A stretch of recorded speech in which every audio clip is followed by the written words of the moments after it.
Assalamualaikum warahmatullahi wabarakatuh. Hai, halo anak-anakku sekalian yang solih dan solihah. Apa kabar? Pasti semuanya dalam kabar yang baik dan sehat-sehat saja kan? Kita akan kembali melanjutkan bab ke-8. Kali ini membahas tentang potensial sel. Nah, apa itu pengertian potensial sel? Adalah gaya yang dibutuhkan untuk mendorong elektron melalui sirkuit eksternal. Anak-anakku yang solih dan solihah pasti masih ingat dengan pembahasan bab 8 bagian pertama kemarin, yaitu tentang sel volta atau sel galvani. Jadi di situ dihasilkan elektron yang mengalir dari anoda menuju katoda. E0 sel itu adalah lambang dari potensial sel. Di satuannya adalah joule per coulomb atau yang lebih umum adalah volt, ya. Potensial sel dihasilkan dari sel galvani atau sel volta. Rumusnya untuk mencari potensial sel atau dilambangkan E0 sel adalah potensial oksidasi ditambah dengan potensial reduksi, di mana potensial oksidasi itu sama dengan minus potensial reduksi, ya.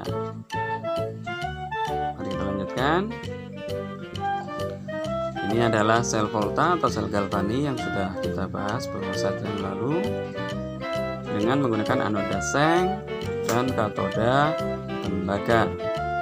Nah, kita bisa melihat ada tabel potensial reduksi elektroda beberapa logam.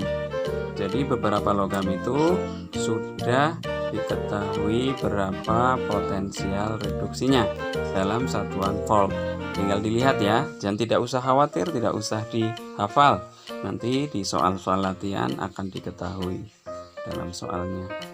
Untuk potensial yang kecil, maka akan mengalami reaksi oksidasi, dan potensial yang nilainya lebih besar akan mengalami reduksi.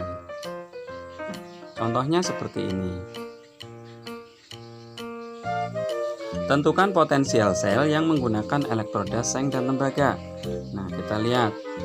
Untuk seng mengalami reaksi reduksi, yaitu ion seng dengan melepas 2 elektron akan menghasilkan logam seng dengan menghasilkan potensial minus 0,76 volt. Sedangkan tembaga, ion tembaga melepas 2 elektron menjadi tembaga logam dengan menghasilkan potensial plus 0,34 volt. Nah, kesimpulannya adalah ini. Untuk seng itu volt menghasilkan potensial minus 0,76, sedangkan untuk tembaga menghasilkan potensial plus 0,34 volt.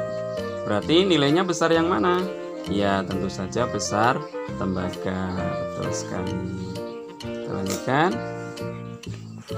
Ya, karena seng memiliki nilai yang lebih kecil, maka dia mengalami reaksi oksidasi, sedangkan tembaga memiliki potensial yang nilainya lebih besar, maka mengalami reaksi reduksi.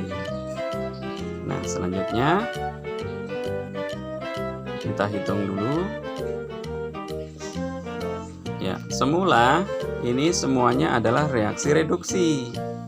Karena seng itu memiliki nilai potensial yang lebih kecil, maka yang semula reaksinya reduksi berubah menjadi reaksi oksidasi. Ya, ini semula adalah reaksi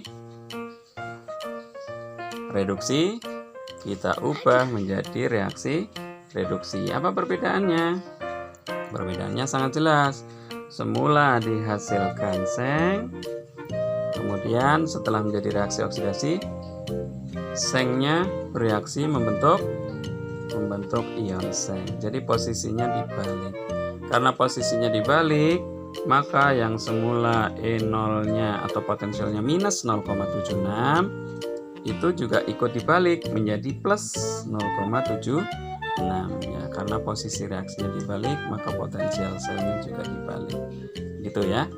Kemudian untuk tembaga tetap kita tulis apa adanya seperti yang di atas, yaitu Cu2 plus 2 elektron min menjadi tembaga dengan potensialnya plus 0,34 volt gitu ya.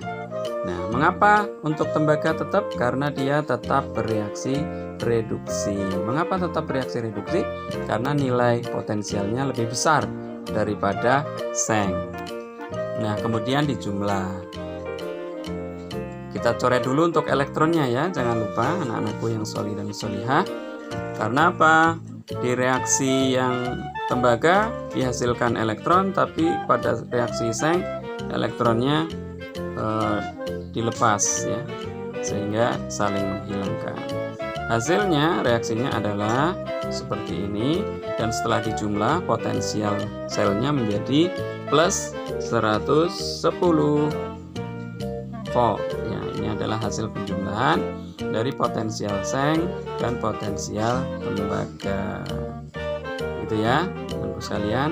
Semoga sudah bisa memahami. Ini adalah aplikasi atau penerapan sel galvani dalam kehidupan sehari-hari. Ini adalah pipa, entah itu pipa BBM atau pipa air dari PDAM ya. Itu supaya pipa besinya tidak berkarat, dihubungkan dengan logam magnesium. Nah ini ya, dihubungkan dengan logam magnesium. Harapannya apa? Nanti magnesiumnya yang akan berkarat, sedangkan pipa besinya tidak berkarat, sehingga pipanya akan jadi awet. Nah, nanti secara teratur logam magnesiumnya akan diganti. Apabila sudah rusak, diganti dengan yang baru. Berkarat lagi, rusak, diganti dengan yang baru, terus begitu.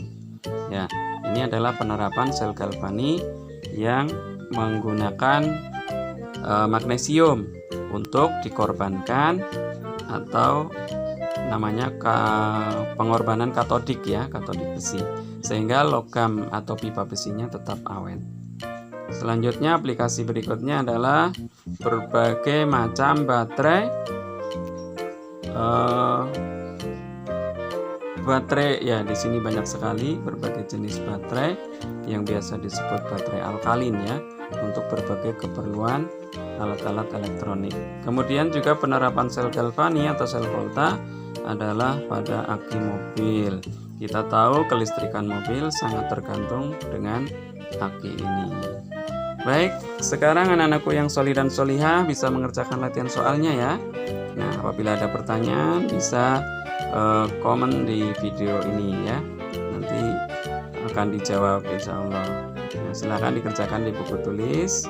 Nanti pada saat pertemuan tatap muka akan kita bahas.